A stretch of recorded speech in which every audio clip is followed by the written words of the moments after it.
Estuve titubeando si hablar o no del día que se conmemora hoy.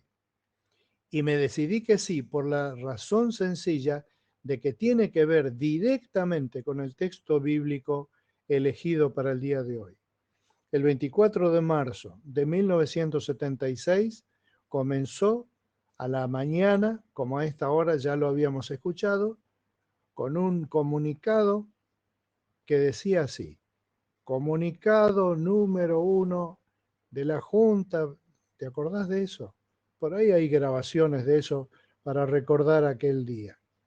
Comenzó la dictadura militar más sangrienta que hubo en la Argentina, que dejó un montón de muertos y desaparecidos, porque el hartazgo de la población y de los militares era tan grande que decidieron sacar del gobierno a la que era presidenta en aquel entonces, Isabel Martínez de Perón, la primera presidente mujer de nuestro país. El único mérito, a mi entender, es que para lo cual Isabel Martínez era digna de ser presidenta de la nación, es que había sido esposa del general Perón, nada más. No tenía una idea, no tenía un concepto, no tenía una capacidad, no tenía ni siquiera el respaldo político que necesitaba. Los militares ya cansados de esos papelones que hacía el gobierno y con el desastre que había con atentados, porque mucha de la gente se va a acordar que era el tiempo donde lo que llamaban subversivos, es decir, personas aún con vínculos dentro del gobierno, querían lograr, era ese ideal comunista de desarmar todo el tablero sociopolítico de una sociedad y volverlo a reconstruir con normas que por arte de magia iban a ser más justas. Por supuesto, ese ideal que hasta ahora mantienen muchos de los líderes de esa época están todavía con funciones políticas en nuestro país mismo y uno tiende a olvidar después de tanto tiempo, salvo los que vivimos aquella época, que fue una época muy sangrienta de ambos lados, de esa grieta que había en aquel entonces. Los militares terminaron matando gente simplemente porque, por las dudas, pero también era la época donde los subversivos, como se los llamaba en aquel entonces, simplemente mataban gente porque tenían uniforme. Y el hecho de tener un uniforme era un pecado, de manera que a muchas personas simplemente que iban con uniforme por la calle, los mataron simplemente porque tenían puesto un uniforme, de lo que fuera, porque había como un odio ancestral, así. Era la época, como le conté a mi peluquero un día, que era un peluquero jovencito, y le dije, vos sabés que en la época de la dictadura militar, la policía te podía parar en la calle si tenías el pelo largo, te llevaban a la comisaría, te rapaban el pelo y te dejaban ir. ¿En serio? Me dice. Bueno, él y otros no conocen lo que pasó en esa época. Y nosotros, los que estuvimos vivos en ese tiempo, tampoco sabemos claramente lo que pasó. De manera que en ese terreno difuso de las opiniones y de las opiniones enmarcadas en un fuerte sentimentalismo y sentido de apropiación, es donde yo planteé que me costó trabajo elegir este tema para el día de hoy, justamente porque a la gente, número uno, les gusta, comunicado número uno, les gustan las cosas que son sí o no. Los militares eran malos o buenos. El gobierno de Isabelita era bueno o malo. Y mira, después de tanto tiempo, me parece a mí que siempre una mala democracia va a ser mejor que una buena dictadura. Gracias a Dios eso parece historia del pasado. Ahora los militares que hay en este momento no tienen nada que ver con lo que eran en aquella época. Me marcó, por ejemplo, de esa época que hasta el día de hoy, en este mismo instante, en el bolsillo del pantalón tengo el DNI. Jamás salía yo vestido de casa sin el DNI en el bolsillo.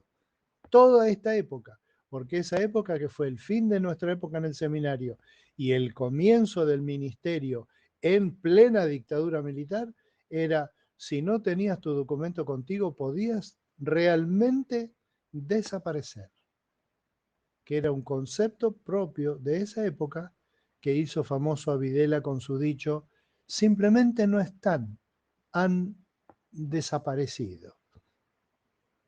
Manuelita vivía en Pehuajó, pero un día se marchó. Nadie sabe bien por qué. A París se fue a vivir. Se fue un poquito caminando, otro poquitito a pie. ¿Te das cuenta? Esa era la época. Y hoy que recordamos eso, reconvertido ese recuerdo en un recuerdo de qué importante que son los valores humanos, la vida, la libertad, la vida, después de que hemos votado la ley del aborto, pero en fin, no quiero enojarme con eso, sino decir, todas esas cosas, aquel día me acuerdo, era el cumpleaños de Mónica, otra pasión agregada a esto. Nosotros éramos jovencitos y Mónica cumplió años viendo pasar tanques y carros de asalto, vehículos militares, y Mónica salió a la calle y le preguntó a uno que se paró enfrente de casa, le digo, ¿qué pasó? Dijo, hay un golpe de Estado, porque lo único que había era un comunicado que decía que todo el mundo debería quedarse en la casa y no salir a la calle. Estaba prohibida la libertad de andar por un lado y por el otro. Los que andaban en la calle eran detenidos inmediatamente, se los interrogaba para ver qué andaban haciendo, se los hacía meter en la casa o si era muy importante se los acompañaba. Era el comienzo de la dictadura del 76. Hoy Mónica cumple 70 años y al recordar eso yo me acuerdo que gran parte del mundo evangélico de aquel entonces, cristiano en general, todo el mundo en general estaba de acuerdo con que hubiera una dictadura militar y que terminara con el gobierno de Isabel Martínez de Perón, cuyo único mérito era tener el apellido de casada de General Perón, y que era un desastre por el lado que lo mires. Se escuchaban tiros, bombas, había gente muerta, desaparecidos, aparecían cadáveres por distintos lados. Era una época horriblemente desestabilizada, desequilibrada. Había una fuerte influencia de la izquierda en Argentina de desarmar completamente, es un viejo ideal del comunismo, ¿no? Desarmar completamente el orden social con la idea de que lo que va a salir va a ser mejor. Es como la quema de campos contemporánea. La gente que prende fuego los campos a propósito en invierno es porque cree que automáticamente, después que se quema todo el pastizal, el nuevo pasto que va a crecer va a ser mejor, más fuerte, como dicen en alguna forma, y no ven el desastre ecológico, simplemente porque no tienen estudio de eso, sino simplemente ese concepto que tenían sus abuelos, sus tatarabuelos, los aborígenes, que habitaron antes la Tierra, que decían, bueno, prendemos fuego todo, después cuando aparece va a aparecer algo mejor. Las pasiones, los conceptos y la vida cotidiana. Hay un texto en la Biblia, perdón, en Gálatas 5:24 que dice, los que son de Cristo Jesús han crucificado la naturaleza pecaminosa con sus pasiones y deseos. Muchas veces este texto es leído en el sentido de que para ser un buen discípulo de Cristo no hay que tener deseos sexuales, ni de glotonería, ni de comer cosas ricas, ni de disfrutar de la vida, sino vivir sufriendo lo más posible. Cosa que no dice Pablo en Gálatas 5:24. Lo que él dice es, ¿qué es lo que pasa cuando una persona pertenece a Cristo?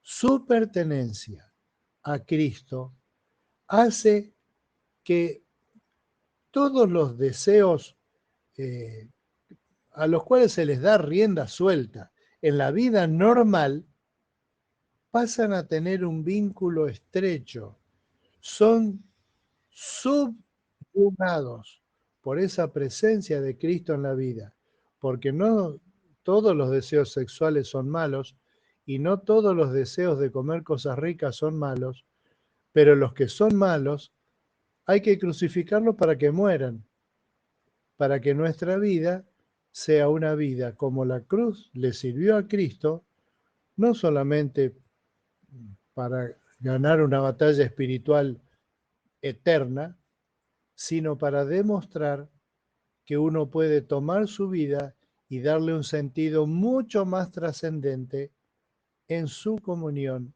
con Jesús.